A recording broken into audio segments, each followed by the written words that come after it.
Today we will discuss about functions in C++. A function is a block of code which is used to perform a particular task. For example, let's say you are writing a large C++ program, and in that program you want to do a particular task several number of times, like displaying value from 1 to 10.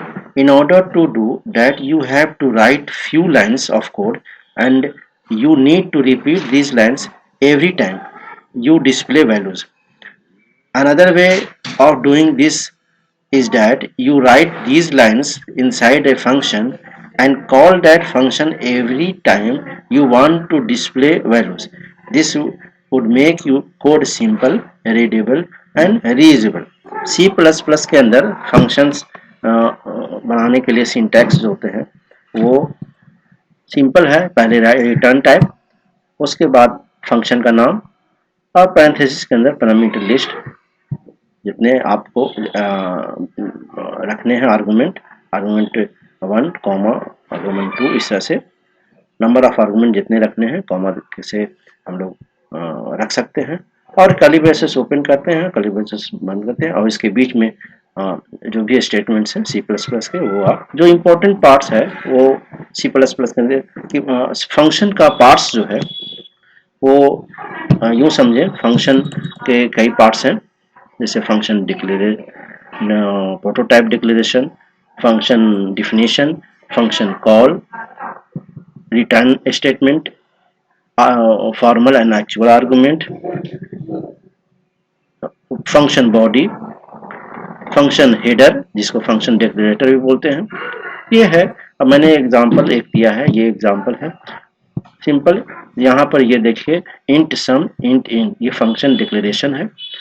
और main के अंदर, main function के अंदर जब हम उसी function को call कर रहे हैं तो ये फंक्शन कॉल है। यहाँ जो आर्गुमेंट हमने पास किया है वो एक्चुअल आर्गुमेंट होता है, यानी 1 और 99 एक्चुअल आर्गुमेंट है। और नीचे इसके अंदर आप देखिए सम, मेन के बाद सम फंक्शन को डिफाइन किया गया है। इस फर्स्ट लाइन को फंक्शन डिक्लेरेटर या हेडिंग फंक्शन कहते हैं। और दूसरा, आप यहाँ जो आर्गुमेंट पास कर रहे हैं that is called formal argument. ये जैसे num1 और num2 जो है ये फॉर्मल आर्गुमेंट है। और इसके फंक्शन की यहाँ से, यानी कर्ली ब्रेसेस से लेके इस कर्ली ब्रेसेस तक ये फंक्शन बॉडी कहलाता है, यानी पूरा यहाँ से आप कर्ली ब्रेसेस का जो पार्ट है फंक्शन बॉडी कहलाता है। इसी के अंदर रिटर्न स्टेटमेंट हम लोग यूज करते हैं, ये रिटर्न स्टेटमेंट है। अभी इसके बाद हम लोग डिस्कस करते हैं कि C++ में जो फंक्शंस हैं उसमें हम कितने तरीके से आर्गुमेंट पास कर सकते हैं। पास टू कॉल फंक्शन और कॉल एक्चुअल फंक्शन, जैसे कि आप लोगों हम पहले भी बात किया कि जो कॉल किया जाता है फंक्शन, उसमें जो हम आर्गुमेंट पास करते हैं वो एक्चुअल पैरामीटर है। और जब हम फंक्शन रिसीव करें, फंक्शन डिफिनेशन में जो आर्गुमेंट पास करते हैं उसको फॉर्मूला पैरामीटर बोलते हैं। जैसे एक एग्जांपल में num1 num2 है। मेन ऑब्जेक्टिव जो है वो, main objective of passing argument to function is message passing. It is also known as communication between two functions, that is caller and callee function. First type, call by value. Parameter passing का जो first तरीका है C++ में function के अंदर, वो first type है call by value, या और you can say pass by value. In this case, value of actual argument is passed to the formal argument and operation is done on the formal argument. Any change in formal argument does not affect the actual argument because formal argument are photocopy of actual argument. इसके अंदर हम जैसा कि जानते हैं कि function हम कोई भी बनाते हैं तो ऑपरेशन जो होता है वो फॉर्मल आर्गुमेंट पर होता है। और कॉल बाय वैल्यू के अंदर क्या होता है कि फॉर्मल आर्गुमेंट जो होता है वो एक्चुअल का जस्ट फोटोकॉपी होता है, जिसकी वजह से कोई भी चेंज अगर हम फॉर्मल में करते हैं उसका इफेक्ट एक्चुअल आर्गुमेंट पर नहीं पड़ता।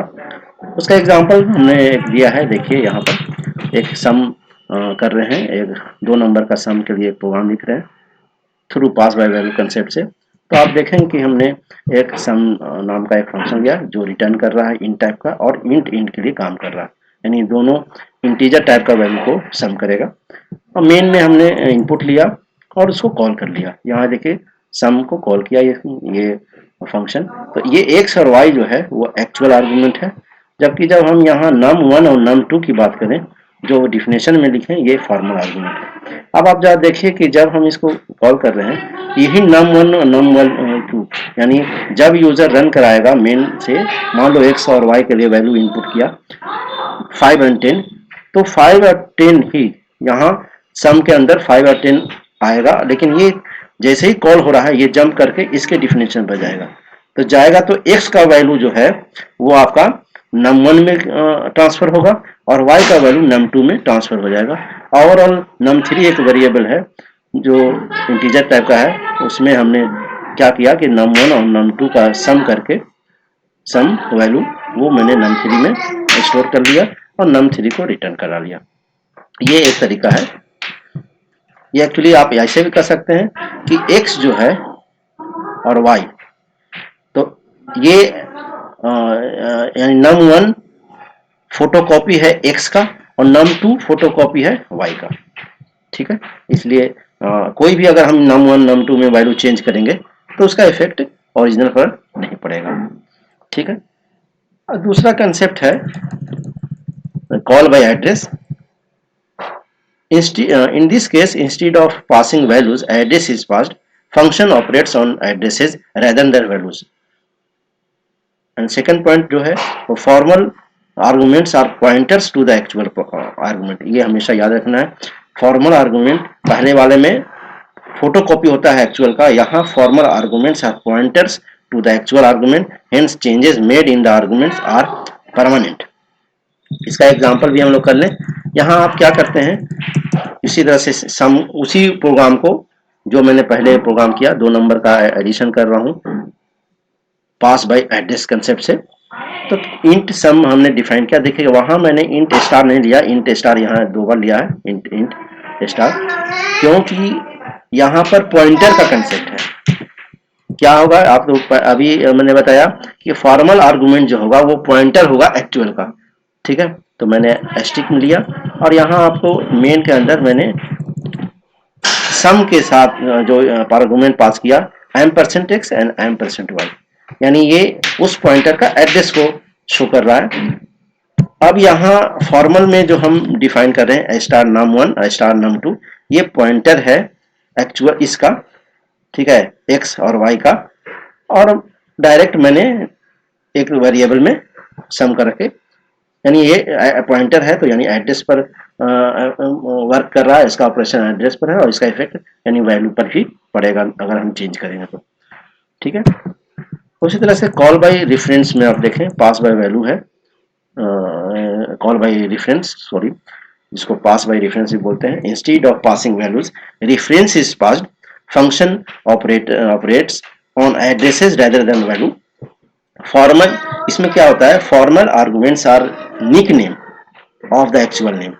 निक नेम जैसे आदमी का निक नेम होता था, किसी आदमी का 2 नाम हो रहा तो कहीं ना कहीं पॉइंट किसी एक ही ऑब्जेक्ट को कर रहा, तो इसी तरह से हम यहाँ पर फॉर्मल क्या होता है एक्चुअल का ही निक नेम होता है, तो इसका मतलब वो एड्रेस को ही रेफरेंस करेगा। Hence changes made in the argument are permanent. इसके लिए जो एग्जांपल है वो भी मैं उसी प्रोग्राम को मैं कोशिश किया हूँ समझाने का कि यहाँ कैसे अगर हम पास बाय रेफरेंस कंसेप्ट से करेंगे तो कैसे करेंगे। तो आप देखेंगे कि फंक्शन कॉल में हम कोई चेंज नहीं कर रहे हैं, जो का त्यों जो वैल्यू है वेरिएबल है उसको मैंने यहाँ लिखा। लेकिन जब हम यहाँ जो फंक्शन डिफिनेशन की बात करें वहां पर आप देखें m%num1 लिखा है। इसका मतलब क्या हुआ कि x का ये निक नेम है, निक नेम रेफरेंस वेरिएबल, जैसे आपने देखा होगा रेफरेंस वेरिएबल क्रिएट करते हैं किसी भी वेरिएबल का, तो आप देखिएगा हम लोग m% करके उसको लिखते हैं, ये रेफरेंस वेरिएबल की तरह, यानी यहाँ पर रेफरेंस वेरिएबल है ये, यानी निक नेम भी कह सकते हैं। x का निक नेम num1, उसी तरह से y का निक नेम num2। ये आसानी से अपना जो भी ऑपरेशन है वो करा, रिटर्न कराया और फाइनल आप एग्जीक्यूट करेंगे। ये एक तरीका था C++ में, जो सी में जनरली 2 ही तरह का होता है, यहाँ 3 तरह का है। इसको आज के लिए इतना काफ़ी, नेक्स्ट हम ऑब्जेक्ट के लिए काम करेंगे।